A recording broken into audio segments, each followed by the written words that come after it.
আমি ভেবেছিলাম হয়তো কোনো থার্ড ইয়ার কমপ্লিট করা কেউ হয়তো আসবে না, তবে এক্ষেত্রে আমি হেরে গেছি। আমার ধারণা ভুল প্রমাণিত হয়েছে ওদের আশার মাধ্যমে।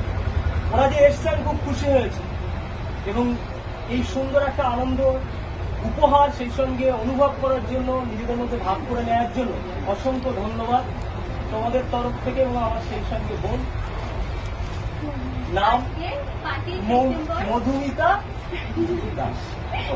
আজকে 5ই সেপ্টেম্বর, আজকে সবাই আমরা টিচার্স ডে পালন করার জন্য এখানে সমবেত হয়েছি। কিন্তু আমরা সত্যি বলতে যে টিচারদের সঙ্গে যে দূরত্বটা বজায় রাখি, যে টিচার মানে গম্ভীর হবে, চশমা পরা থাকবে, তার থেকে দূরত্ব মেনটেন করতে হবে, তার সাথে কথা বললে কথাগুলো ঠিকঠাক ভাবে বলতে হবে। আমরা কথা বলার আগে 10 বার ভেবে নিই এটা বলা যাবে, সেটা আমরা ভাবি না, তাদের সাথে বলা যাবে। মোটামুটি কোনো দূরত্ব